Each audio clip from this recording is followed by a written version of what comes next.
अच्छा, अगर हम कस्टम्स को थोड़ा डिग इन करें, सबसे पहले तो इंटरनेशनल जो एयरपोर्ट्स पे होती हैं जी जी, उस पे सुना ये जाता है कि बड़े डिलेज आते हैं कस्टम्स की वजह से और ये सब कुछ होता है। ऐसा है। तो ये क्या, ये मिथ है सिर्फ, या क्यों नहीं डिलेज को कवर किया जाता है इस तरीके से? तो अब हम ये कहेंगे कि जेंडर डायनामिक्स जो हैं वो गवर्नमेंट सर्विस के मुकम्मल तौर पे Change हो बदल चुके हैं। अब वहाँ पे अनकरीब फीमेल डोमिनेंस होने वाली है, इसलिए कि फीमेल सिर्फ कोटा से नहीं आती, फीमेल मेरिट पे भी बेतहाशा आती हैं। और एक ये इंटरनेशनल एक एग्रीमेंट है कि जो भी लैंड लॉक्ड कंट्रीज हैं उनको हमने पैसेज देना है कि वो जाएं और अपनी मतलब अपनी गुड्स को वो एक्सपोर्ट कर सकें वेयर एवर दे गो, और ट्रांजिट के थ्रू भी दूसरे, मसलन अगर अफगानिस्तान कुछ गुड्स इंडिया भेजना चाहता है और वो पाकिस्तान के थ्रू भेजेगा और कोई रास्ता नहीं है उनके पास, so Pakistan is obliged as per international treaties कि वो उनको ये रास्ता दे। आ जाता है खुद पास, बुलाना नहीं पड़ता, वाह मिलने के लिए हाथ बढ़ाना नहीं पड़ता, वाह वाह वाह वाह। कुछ ऐसी सहूलत से मकीन दिल में हुआ वो, मुझको भी मेरी जात से जाना नहीं पड़ता। वाह वाह।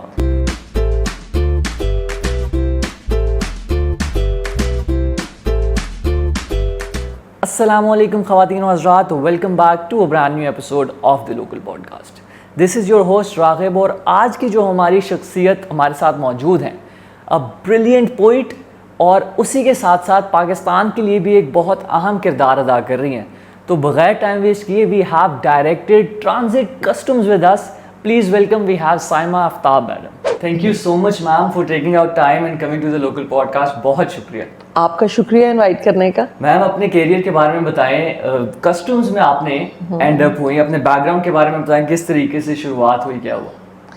मैं बेसिकली तो डॉक्टर बनना चाहती थी मैट्रिक तक। उसके बाद मैंने अपना चेंज किया फ्यूचर प्लान, और मैंने ये सोचा कि सिविल सर्विसेज में मैं आऊँगी, क्योंकि मेरे फादर भी सिविल सर्विसेज में थे और डीएमजी ग्रुप से उनका ताल्लुक था।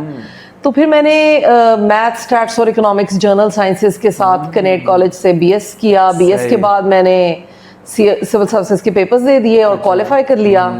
तो वहाँ पर फादर ने मुझे कहा कि डीएमजी इतना सूटेबल आपके लिए नहीं रहेगा, क्योंकि जिस लेवल का लाइजोन आपका अथॉरिटीज़ और पॉलिटिशियंस और बाकी प्लेयर्स के साथ होना चाहिए वो आप नहीं बना पाओगी। वो खुद भी डीएमजी में सफ़र करते रहे इसकी वजह से, बिकॉज जाहिर है कि जब आप एक गवर्नमेंट सर्वेंट होके काम करते हैं वो एक अलग बात है, और जब आप अपने आप को कामयाब देखना चाहते हैं तो वो एक और गेम होती है। फादर भी मेरे शायर थे। अच्छा। तो इस लिहाज से फिर उनकी मैंने नसीहत मान के डीएमजी नहीं रखा। और फॉरेन सर्विस में मेरे फादर का तो इंटरेस्ट था, मेरा भी था कि शायद मैं चली जाऊं, लेकिन फिर वो मेरी मदर ने कहा कि फॉरेन सर्विस से आपकी फैमिली लाइफ आगे फ्यूचर में इम्पैक्ट होगी। तो इस तरह से फिर कस्टम्स को मैंने अपनी पहली चॉइस रखा। अच्छा। और अच्छा हुआ कि वो मिल भी गया मुझे। मेरिट में मेरी इस तरह की पोजीशन थी कि कस्टम्स में I was the topper of my group. तो मुझे लगता है कि कस्टम्स में जाने का फैसला ठीक रहा कि एक तो बड़े शहरों में इनकी पोस्टिंग्स है, दूसरा कस्टम्स की एक बड़ी टेक्निकल सी जॉब है which has got a lot of learning, और वो आपको एक ग्रोथ में बहुत हेल्प आउट करती है चीज़। अच्छा, अगर हम आपके इनिशियल चैलेंज की बात करें, जब आप कस्टम्स में एंटर हुई तो क्या इनिशियल चैलेंज फेस किया आपने? कस्टम्स में एक जाने की वजह मैं और भी बताना चाहूँगी जो मुझे याद आ गई कि मुझे खैर मालूम नहीं था, इतना ज़रूर मालूम था कि परवीन शाकिर साहिबा सिविल सर्विसेज से हैं। अच्छा। लेकिन जब मैं कस्टम्स में आई तो मुझे मालूम हुआ कि वो कस्टम सर्विस से थी। अच्छा, और इनिशियल चैलेंजेस तो देखिए किसी भी नौकरी में जब आप एंटर होते हैं तो अपने आप को मनवाने के लिए मेहनत करना, आपने ये बताना है कि मैं संजीदा हूँ इस जॉब के बारे में, मैं इसमें इसको एज अ कैरियर परस्यू करना चाहता हूँ, और ये सब बातें अपने आप को इस्टेब्लिश करने के लिए तो जो चैलेंजेस होते हैं वो हर एक जगह मौजूद होते हैं। फिर being a female, gender based आपको अपने आप को मेरा ख्याल है कि डबल करना पड़ता है चीज़ों के हवाले से, अपनी परसेप्शन को मैनेज करने के लिए। क्योंकि इन बीच में भी मेरी शादी भी हो गई, बच्चा भी एक हो गया। तो वो लोग आमतौर पे मैंने देखा है कि मुख्तलिफ जगहों पे ये समझते हैं कि ख़वातीन तो फिर ज़्यादा तवज्जो घर को देती हैं और जॉब को नहीं देती हैं, और ये एक परसेप्शन है, मेरा ये ख्याल है, और बहुत गलत है। तो उससे एक फ़ाइट आउट करना शुरू में और उससे बाहर निकलना और अपने आप को मनवाना, वो एक ज़ाहिर है चैलेंजिंग था। लेकिन कस्टम्स में ये बहुत फ़ायदा था परवीन शाकिर की, जैसे मैं बात कर रही थी, कि हमारी बहुत सी सीनियर ख़वातीन कस्टम्स में ना मौजूद थी, लिहाजा वहाँ पे ख़वातीन की प्रेजेंस का एक बड़ा वेल सेटल्ड सा एक सिस्टम था, और हम लोग भी वहाँ जाकर फिर एडजस्ट हो गए, उतने बड़े मसाइल का हमें सामना नहीं करना पड़ा। अच्छा, अगर हम कस्टम्स को थोड़ा डिग इन करें, सबसे पहले तो इंटरनेशनल जो एयरपोर्ट्स पे होती हैं, जी जी, उस पे सुना ये जाता है कि बड़े डिलेज आते हैं कस्टम्स की वजह से और ये सब कुछ होता है। ऐसा है, तो ये क्या, ये मिथ है सिर्फ, या क्यों नहीं डिलेज को कवर किया जाता है इस तरीके से? कस्टम्स एक्चुअली पूरी दुनिया में कस्टम्स मौजूद है। एग्जैक्टली एक वर्ल्ड कस्टम ऑर्गेनाइजेशन भी है। अच्छा। जैसे वर्ल्ड ट्रेड ऑर्गेनाइजेशन है, ऐसे वर्ल्ड कस्टम ऑर्गेनाइजेशन है, उनका भी यूरोप में दफ्तर है।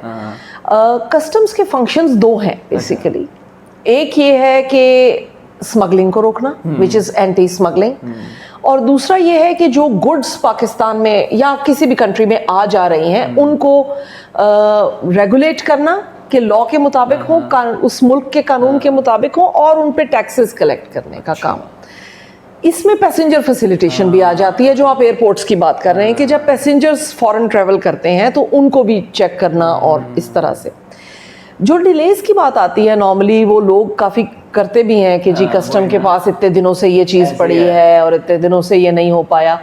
नॉर्मली वो डिले इतना कस्टम्स की वजह से नहीं होता जितना कि वो रिक्वायर्ड डॉक्यूमेंटेशन की वजह से होता है। So it's from the passenger side. अक्सर ऐसा होता है कि ये किसी न किसी, या तो वो उस साइड से होता है कि जिसने इंपोर्ट की है चीज़ या एक्सपोर्ट कर रहा है, या जो पैसेंजर आ जा रहा है उसके पास प्रॉपर डॉक्यूमेंटेशन नहीं है, और फिर हमारी मजबूरी ये है कि अगर जाहिर है डॉक्यूमेंटेशन कंप्लीट नहीं है तो प्रोसेस को हम फाइनलाइज नहीं कर पाते।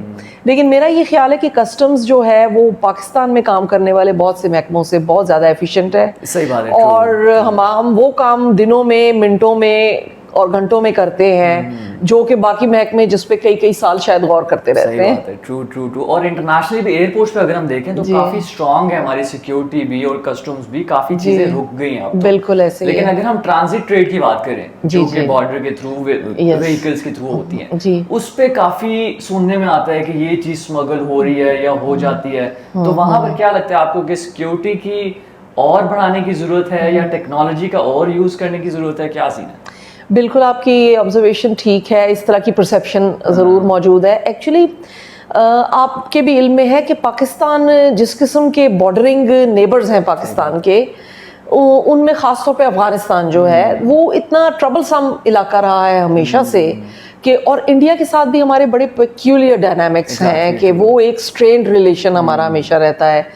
ट्रांजिट एक्चुअली होता है कि किसी एक मुल्क की कंट्री का एक दूसरे मुल्क की कंट्री से गुजर कर किसी तीसरे मुल्क की तरफ जाना, दैट इज ट्रांजिट। और एक ये इंटरनेशनल एक एग्रीमेंट है कि जो भी लैंड लॉक्ड कंट्रीज हैं उनको हमने पैसेज देना है कि वो जाएं और अपनी गुड्स को वो एक्सपोर्ट कर सकें वेयर एवर दे गो, और ट्रांजिट के थ्रू भी दूसरे, मसलन अगर अफगानिस्तान कुछ गुड्स इंडिया भेजना चाहता है और वो पाकिस्तान के थ्रू भेजेगा और कोई रास्ता नहीं है उनके पास, so Pakistan is obliged as per international treaties कि वो उनको ये रास्ता दे, ये राहदारी या ये पैसेज देना है।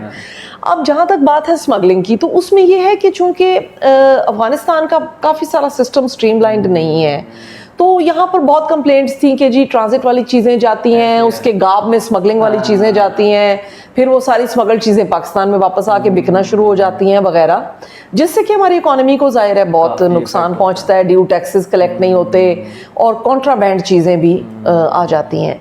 तो उसके लिए हमने, मेरे ख्याल है इस बात को तकरीबन कोई 7-8 साल होने को आ गए होंगे कि हमने फिर उसको प्रीएम्प्ट करने के लिए, एक तो हमने काफ़ी सारे कस्टम्स के प्रोसीजर्स जो हैं वो कंप्यूटर बेस्ड कर दिए हैं, आईटी बेस्ड कर दिए हैं, यानी ह्यूमन एलिमेंट को उसमें कम करने की कोशिश की। दूसरा स्कैनर्स, स्कैनर्स लगाए हैं कराची में, चमन में, तोरखम में और इन जगहों पे जहाँ जहाँ से ट्रांजिट होती है, सो दैट कि वो उसमें स्कैनर की मदद से ही कंटेनर को खोले बगैर अंदाजा हो सके कि इसके अंदर वही गुड्स हैं जो कि डेक्लेरेशन में वो दे रहा है इंपोर्टर या एक्सपोर्टर, या डिफरेंट है। और फिर उसके ऊपर मुख्तलिफ और सर्विलेंस के तरीके हैं, लेकिन हम ये चाहते हैं कि चीज़ें भी जल्दी हों, क्योंकि हर कंटेनर को खोल के अगर हम बैठ जाएंगे तो वो भी डिलेज, और उसमें इंटरनेशनल एक ट्रीटी की भी एक वायलेशन है कि हर ट्रांजिट चीज़ को सस्पिशन से देख रहे हैं। तो अब बहुत सा काम स्कैनर्स ने भी आसान किया है, और हमारी पूरी कोशिश है। फिर कुछ ऐसी चीज़ें हमने ट्रांजिट के लिए बैन कर दी जो कि हमें ऐसे लगता था मतलब मिनिस्ट्री ऑफ कॉमर्स के थ्रू और डिलिबरेशंस करके उस तरह से कि जो हमें लगता था कि सिर्फ स्मगलिंग के लिए ही यूज हो रही हैं प्रोडक्ट्स, जैसे टॉयलेटरीज बहुत ज़्यादा और इस किस्म की, और there are about 70 to 80 items जिनकी ऐसी लिस्ट है। उससे बल्कि काफ़ी सारा स्मगलिंग के ऊपर भी कंट्रोल आया है। बहुत अच्छा एग्जाम है टू बी ऑनेस्ट। जी, मैं ये बल्कि ये कहना चाहूँगी कि ये पिछले रिजीम को पिछले 3-4 साल से गवर्नमेंट जो है, जब से FATF और ग्रे लिस्ट का मसला बना है, तब से गवर्नमेंट बहुत ज़्यादा सीरियस है स्मगलिंग को कर्ब करने के लिए। क्योंकि पहले इसको इतना कर्ब करने के लिए ना सीरियसनेस होती थी, लेकिन उस तरह से इक्विप्ड भी नहीं थे, और एक सेंस ऑफ वो पर्पस जिसको फोकस्ड होके आप कहते हैं कि काम करें। अब गवर्नमेंट बहुत फोकस्ड है कि जी हम ग्रे लिस्ट में नहीं जाना चाहते, हम ब्लैक लिस्ट में नहीं जाना चाहते, तो हम इस जो अनडॉक्यूमेंटेड एक्टिविटी हो रही है उसको रोकने की कोशिश करें। तो अब इस लिहाज से चीज़ें काफ़ी बेहतर हुई हैं, ट्रांजिट के हवाले से भी और जर्नली भी। अच्छा, आपकी जो फील्ड है वो काफ़ी ऑब्वियसली मेल डोमिनेंट तो होती है, ऑब्वियसली पब्लिक सर्विस में ज़्यादातर मेल डोमिनेंस रहती है, जिससे हमने पहले बात की। तो अभी जो यंग लड़कियां हमें देख रही हैं, उनके लिए क्या आप एडवाइस देंगी इस फील्ड से मुतालिक, अगर वो परस्यू करना चाह रही हैं? अब तो मैं ये भी कहना चाहूँगी कि मेल डोमिनेटेड बहुत सी गवर्नमेंट फील्ड्स होती थी। अच्छा। परवेज़ मुशर्रफ साहब ने जब एक कोटा इंट्रोड्यूस किया था ख़वातीन का, उसके बाद से अब बहुत सारी सर्विसेज, बल्कि almost all the public services male dominated नहीं रही। और 30 मेरे ख्याल है 30 जैसे हमारे हर साल जो बैचेस आते हैं CSS के, उनके नाम के साथ कॉमन लगता है। अच्छा। फर्स्ट कॉमन, सेकंड कॉमन वगैरह। जैसे मेरा 26 कॉमन है, 37th कॉमन के बाद अब वो कोटा इम्प्लीमेंटेड है, और अब 50th कॉमन तक बात जा पहुंची है, विच मीन्स कि इस बात को तकरीबन 13-14 साल हो गए। तब से ख़वातीन की ऑलमोस्ट सेम तादाद या प्री डोमिनेंट तादाद हर ग्रुप में मौजूद है। सो अब हम ये कहेंगे कि जेंडर डायनामिक्स जो हैं वो गवर्नमेंट सर्विस के मुकम्मल तौर पे बदल चुके हैं। अब वहाँ पे अनकरीब फीमेल डोमिनेंस होने वाली है, इसलिए कि फीमेल सिर्फ कोटा से नहीं आती, फीमेल मेरिट पे भी बेतहाशा आती हैं।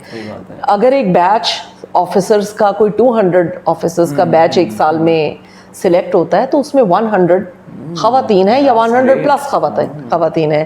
तो मेरा ये ख्याल है कि ये जो भी यंग बच्चियाँ और लड़कियाँ इसको परस्यू करना चाहती हैं, they are free to come और दे आर मोस्ट वेलकम। और अब तो बहुत ज़्यादा उनके लिए कंड्यूसिव और बहुत अच्छा इन्वायरमेंट है कि अब वहाँ पे जेंडर बैलेंस भी बेहतर है और जेंडर की एक्सेप्टेबिलिटी भी बेहतर है। लेकिन ये ज़रूर वो सिलेक्ट कर लें कि उनके मिजाज के मुताबिक, उनके हालात के मुताबिक, जिस तरह से वो ज़िंदगी में अपने आप को फ्यूचर में देखना चाहती हैं, उसके मुताबिक उनको सर्विस ग्रुप कौन सा सूट करेगा। क्योंकि अगर कोई खातून थोड़ी नहीं है बहुत ज़्यादा एग्रेसिव या एम्बिशियस, तो वो पुलिस में जाएंगी तो ऑब्वियसली वो थोड़ा सा मुश्किल होगा। इसी तरह अगर किसी को ट्रैवल का शौक नहीं है और वो फॉरेन सर्विस में चला जाए तो वो इतने मुतमईन नहीं होंगे। तो थोड़ा सा हर सर्विस ग्रुप के डायनामिक्स को थोड़ा सा स्टडी करके, तो अब तो मेरा ख्याल है कि ख़वातीन के लिए ये बहुत एक रिस्पेक्टेबल और बहुत ज़्यादा एक्सेप्टेबल कैरियर है। सही बात। अच्छा, कमिंग टू पोइट्री, कस्टम्स हमने काफी डिस्कस कर जी लिया। बिल्कुल। अब हम पोइट्री की तरफ आते हैं। आपका जो इन्फ्लुएंस हुआ है पोइट्री का, वो फैमिली से ही था? परवीन शागिर से इंस्पायर्ड थी आप? किस तरह हुआ? देखिए, इन्फ्लुएंस तो फैमिली से ज़ाहिर शुरू हुआ। वालिद साहब खुद शायर भी थे, मुशायरे भी करवाते थे। इंसिडेंटली मेरे वालिद साहब की पोस्टिंग ज़्यादा साउथ पंजाब में रहीं, तो वहाँ पर उन्होंने मुशायरे भी बड़े करवाए। कभी उनकी बुक लॉन्चिंग हो रही है, कभी कोई शायर आ रहे हैं घर में, तो उस वजह से एक माहौल तो था। और दूसरा ये कि हमेशा से रहा है ये उर्दू गज़ल में मसला या उर्दू शायरी में कि ख़वातीन की बहुत कम तादाद यहाँ पे प्रोमिनेंट हुई। तो एक गैप मौजूद था जेंडर के हवाले से कि ख़वातीन बहुत कम थी इस फील्ड में। क्या लगती है आपको? इसकी भी वजह यही है कि जैसे बाकी सर्विसेज या फील्ड्स में या बाकी कैरियर्स में नहीं परस्यू कर सकती ख़वातीन बहुत सी मजबूरियों की वजह से, इसी तरह शायरी को भी परस्यू करने में कई दफ़ा आपके घरेलू हालात, कई दफ़ा आपकी फैमिली एक्सेप्ट कर रही है, नहीं कर रही है। और फिर मुझे ये लगता है कि शायरी भी एक ऐसी तख्लीकी चीज़ है कि जिसके लिए आपको अपने आप को काफ़ी ज़्यादा वक्फ करना पड़ता है। और उसके लिए फिर मुझे लगता है कि वो फिर कुछ लोग इसको नहीं उस तरह से सस्टेन कर पा रहे होते, कुछ मजबूरियां ऐसी हो जाती हैं, कुछ इंकरेजमेंट नहीं मिलती है आपको अपने इर्द गिर्द से। तो इस तरह की बातों की वजह से भी मेरे ख्याल है यहाँ पे ख़वातीन को उस तरह से नहीं मिल सका, उतनी प्रोमिनेंस नहीं मिल सकी जितनी मेल शोरा को यहाँ पे मिली। लेकिन अब तो माशाल्लाह ख़वातीन की भी काफ़ी कसीर तादाद शायरात में भी है, जिस तरह बाकी शोबाए ज़िंदगी में आ रही हैं इस तरह यहाँ भी बहुत ज़्यादा आगे आ रही हैं। तो डेफिनेटली परवीन शाकिर हैं, नौशी गिलानी साहिबा हैं, जो मेरे ज़माने में प्रोमिनेंट शायरात थी, उनमें से हर एक मुझे किश्वर नाहिद साहिबा थी, उनका नाम होता था। तो हम बड़े इंस्पायर्ड तो उनसे पर्सनली होते थे कि एक खातून है, शायरी करती हैं, उनका नाम है, उनको इस लिहाज से दुनिया में जाना जाता है। तो ये एक बात बड़ी इंस्पायरिंग थी। अच्छा, और मैं एक और चीज़ नोट कर रहा था कि आप काफ़ी मुशायरे भी पढ़ती हैं और ये होता है, तो आप मैनेज किस तरीके से करती हैं? क्योंकि कस्टम्स में भी आप एक डायरेक्टर रोल है आपका जी, तो आप शायरी को भी साथ साथ मैनेज हो जाता है? बड़ा मुश्किल होता है, बहुत मुश्किल हो जाता है। आई वुड से कि कॉन्स्टेंटली एक जगलिंग मुझे करनी पड़ती है। और उसके लिए फिर मैंने ये देखा है कि ये ज़िंदगी में आई वुड ऑल्सो से कि जो यंग जितने भी बच्चे बच्चियां या ज़िंदगी की शुरुआत जो कर रहे हैं उनके लिए भी ये एक मैं देना चाहूँगी टिप कि जब शुरू में आपकी करियर शुरू होता है कोई भी और आपकी फैमिली लाइफ शुरू होती है, तो फिर मेरा ख्याल है कि उस वक़्त आपको ज़्यादा फोकस उन दो चीज़ों पे करना पड़ता है कि मैं अपने करियर को स्टेबलाइज कर लूँ, मैं यहाँ पे अपनी एक रिप्यूट अर्न कर लूँ, मैं फैमिली लाइफ में अपने बच्चों को, जबकि वो छोटे हैं और उन्हें मेरी ज़रूरत है, तो मैं वहाँ अपने आप को ज़्यादा इंगेज करूँ चीज़ों में। और मैंने भी फिर अपनी शायरी को उन 10-15 सालों के अंदर काफ़ी हद तक आई वुड से कि इग्नोर किया। और मैंने नहीं उनको शायरी को इस तरह परस्यू किया। कॉलेज के ज़माने में मैं ज़रूर इंटर कॉलेजिएट मुशायरे और इस तरह की चीज़ों में शामिल होती थी, लेकिन उसके बाद फिर मैंने कुछ अरसे के लिए शायरी को, जैसे आप समझते हैं कि बैक बर्नर पे किया। और जब मुझे हुआ कि मुझे जॉब में भी अब इतनी एक मार्जिन मिल गया है, एक मैनेजरियल रोल में आप एक सुपरवाइजरी रोल में आ गए हैं, उस तरह से चीज़ों के अंदर आपका इन्वॉल्व होना ज़रूरी नहीं है या इतनी ज़्यादा उसकी कमिटमेंट नहीं है फिज़िकली इन्वॉल्व होने की, तो फिर आप ये मैंने उससे फिर दोबारा शायरी को आप आई वुड से कि परस्यू किया। तो इट इज़ ऑलवेज इम्पॉर्टेंट कि आप किस फेज़ ऑफ लाइफ से गुजर रहे हैं और उसमें क्या चीज़ आपके लिए इस वक्त ज़्यादा अहम है। तो आई वुड से कि ज़रूर जिसके अंदर अगर कोई टैलेंट है शायरी का, मुसव्वरी का, मौसीकी का, anything under the planet, under the sun, जो उन्हें पसंद है और वो करना चाहते हैं उसको परस्यू, अगर तो वो उसका अपना कैरियर बना पाएँ तो दैट उससे बेहतर तो कोई बात नहीं होती। लेकिन अगर आपको अपनी कंस्ट्रेंट्स की वजह से कैरियर कोई चुनना पड़ता है तो आप पहले उसमें अपने आप को एक इस्टेब्लिश करें, ये भी काम साथ चलाएं, लेकिन उसकी पेस को आपको एडजस्ट करना पड़ता है अपनी लाइफ की फेस के मुताबिक। तो मैंने फिर अब पिछले 7-8 साल से ज़्यादा मुशायरों में जाना शुरू किया या शेरी एक्टिविटीज़ में शामिल होना शुरू किया। अगरचे अब भी बहुत हेक्टिक होता है और बड़ा मुश्किल होता है मैनेज करना चीज़ों को, लेकिन मुझे लगता है कि पहले की निस्बत से ज़रा बेहतर मैनेज हो जाता है। अच्छा, हम बहुत शायरी की बात कर रहे हैं, तो आपकी लिखी हुई 3-4 लाइनें अगर आप ज़रूर हमें सुनाएं। जी, मैं ज़रूर आपको सुना देती हूँ। आ जाता है खुद पास, बुलाना नहीं पड़ता, वाह, मिलने के लिए हाथ बढ़ाना नहीं पड़ता, वाह वाह वाह वाह, कुछ ऐसी सहूलत से मकीन दिल में हुआ वो, कुछ ऐसी सहूलत से मकीन, कुछ ऐसी सहूलत से मकीन दिल में हुआ वो, मुझको भी मेरी ज़ात से जाना नहीं पड़ता। वाह वाह, और ये ख़ास रियायत है कि अब देश में अपने, ये ख़ास रियायत है कि अब देश में अपने, गम मुफ्त में मिलता है, कमाना नहीं पड़ता। इस शहर से उस शहर तलक सीधी सड़क है, इस शहर से उस शहर तलक सीधी सड़क है, फिलहाल तो रास्ते में ज़माना नहीं पड़ता। और लाहौर के लिए एक शेर है कि अब लोहा उगाते हैं दरख्तों की जगह हम, वाह, अब लोहा उगाते हैं दरख्तों की जगह हम, कोयल को भी अब शोर मचाना नहीं पड़ता। वाह वाह वाह, बहुत खूबसूरत, बहुत अच्छी लाइन है। बहुत शुक्रिया। अच्छा, अगर हम आजकल की शायरी की बात करें तो वो बहुत डिफरेंट हो गई जिस तरीके से पुराने ज़माने में होती थी। और आजकल आपको लगता है कि उर्दू लिटरेचर से जो लोग जिनका इतना लगाव नहीं भी होता वो भी शायरी कर रहे हैं, तो आप इस चीज़ को इस तरह देखती हैं? मेरा ये ख्याल है, देखिए शायरी में मौज़ूआत का एक अपने दौर से या ज़माने से जुड़े होना बहुत ज़रूरी है। सही बात है। जिस तरह की क्लासिकी शायरी है, अगर वही असलूब अभी तक हम अपना के रखें तो फिर तो हम नौजवान नस्ल तक या कंटेम्प्रेरीज तक अपनी बात मेरा नहीं ख्याल के पहुंचा सकते हैं। अगर हम उसी उसलूब में उलझे रहें तो उसमें वो मौज़ूआत को हम उस तरह से नहीं ला पाते। तो जो अब शायरी हो रही है यकीनन वो मुख्तलिफ है क्लासिकी शायरी से, लेकिन वो क्लासिकी शायरी से ही सीख कर आगे बढ़ रही है, मेरा ये कहना होगा। इसलिए जो लोग उर्दू लिटरेचर से नहीं है वाकिफ़ और उससे वाकिफ़ होना भी नहीं चाहते और फिर भी बज़िद हैं कि हम शायरी करेंगे, तो वो मेरा नहीं ख्याल कि कुछ ज़्यादा बेहतर इसमें काम कर सकेंगे, क्योंकि उसके लिए आपका अदब से जुड़े होना और ज़बान से जुड़े होना और उसकी तमाम, देखिए जिस भी मीडियम ऑफ एक्सप्रेशन में आप काम करना चाहते हैं, जैसे गज़ल में या नज़्म में, तो जब तक आप अपने पीछे किए गए तमाम काम पर एक नज़र नहीं डाल लेते गज़ल या नज़्म के हवाले से, आगे आपके लिए सीख कर कुछ, फिर उससे कुछ लर्न करके ही आप उसको आगे उसके सफ़र में कोई हिस्सा बन सकते हैं। ये नहीं हो सकता कि आप पीछे से डिस्कनेक्टेड हैं, आपको कुछ भी मालूम नहीं है और आप बेरब्त चीज़ें लिख कर और उसको शायरी समझ रहे हैं। आजकल का मसला ये भी है, काफ़ी हद तक मैंने देखा है कि जिनकी रिवायत से जो जुड़े हुए नहीं हैं या कम अज़ कम उनको रिवायत के बारे में इल्म तक नहीं है, वो लोग फिर अपने उस चीज़ को भी शायरी डिक्लेयर कर देते हैं जो कि शायरों के नज़दीक वो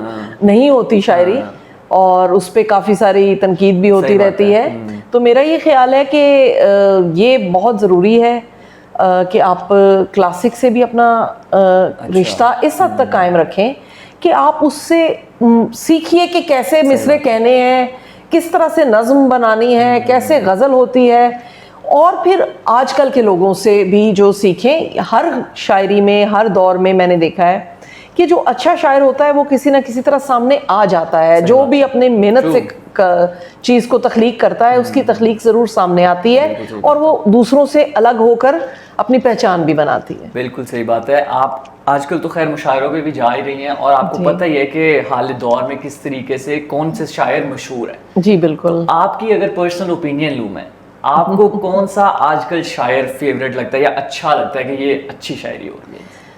बतौर शायर एक्चुअली ये होता है आपके साथ, आखिरकार पहले शायर पसंद होते हैं आपको। अच्छा। और कुछ शायर हैं जो पसंद होते हैं और पसंद रहते हैं आपको, वो ऑल टाइम फेवरेट आपके होते ही होते हैं। जैसे जॉन एलिया बहुत से लोगों के फेवरेट हैं, हमारे भी हैं। फैज़ साहब हैं, जमाल एहसानी साहब हैं, अब्दुल्ला हमीद अदम साहब हैं, बहुत से लोग हैं, और फराज साहब हैं जो प्रोमिनेंट रहे हैं और जिनका काम भी बहुत ज़्यादा है। तो वो आपके फेवरेट रहते हैं या पसंदीदा रहते हैं। लेकिन आहिस्ता आहिस्ता अब आप क्या करना शुरू कर देते हैं कि आप अच्छे शायर से अलग होके अच्छे शेर के परस्तार बन जाते हैं। आप सिर्फ ये देख रहे होते हैं कि ये शेर कौन अच्छा कह रहा है, और वो आपकी पसंदीदगी शेर के हवाले से हो जाती है, शायर के हवाले से नहीं रहती। आजकल के शोरा में बहुत से शायर बहुत अच्छे हैं, और मैंने ये देखा है कि चाहे वो मुशायरों में ज़्यादा आए या ना आए, कई दफ़ा ऐसा होता है कि जो कुछ शायर हैं जो मुशायरे ज़्यादा अटेंड करते हैं वो भी बहुत अच्छे शायर हैं, लेकिन उनका असलूब वो है जो मुशायरों में एक पब्लिक के लिए शायरी करना और उनको आउटरीच करना, जो कि बहुत अहम है। जैसे ताबिश साहब, अब्बास ताबिश साहब हैं, तहजीब हाफ़ी हैं, अली ज़रियून हैं। इन लोगों ने, मेरा ये ख्याल है कि नई नस्ल को और बहुत ज़्यादा दोबारा जो है माइल किया है शायरी की तरफ, तो इनकी ये कंट्रीब्यूशन बहुत बड़ी है। पसंदीदा शायरों में शाहीन अब्बास साहब एक मेरे पसंदीदा शायर हैं जो अभी इस वक्त कंटेम्प्रेरीज में हैं। कबीर अतर साहब मुझे बहुत पसंद हैं, और बहुत से, शाहिद माकली साहब हैं। हर शहर में आप समझ लें कि 2-3 ऐसे हैं कि जो कहता है इंसान के बहुत अच्छे शायर हैं। इसी तरह पिंडी में हैं 2-3, मतलब मैं नाम अगर लेना शुरू करूंगी तो वो तो बहुत लंबा काम हो जाएगा। लेकिन ये है कि शबीर हसन साहब हैं, बहुत से और शायर हैं, हमीदा शाहीन साहिबा हैं, उनके हस्बैंड हैं ज़ियाउल हसन साहब, तो लाहौर में वाजिद अमीर साहब हैं, बहुत से शायर हैं जो बहुत अच्छे हैं और वो अपने अपने लेवल पे बहुत ज़्यादा कंट्रीब्यूट भी कर रहे हैं नौजवान नस्ल को भी शायरी के करीब लाने के लिए। और इस वक्त इस दौर में जो शायरी हो रही है उसमें अपना हिस्सा भी बहुत अच्छा डाल रहे हैं। बिल्कुल सही बात है। आखिर में मैम, मैं अपने हर गेस्ट से कहता हूँ कि 2 लाइनें शायरी की। हमने आपकी तो लाइनें सुन ली है, लेकिन कोई भी किसी भी अच्छे शायर जो आपको अच्छा शायर लगता है उसकी भी आप कोई सी 2 लाइनें सुनाकर फिर हम एंड करते हैं पॉडकास्ट को। अच्छा,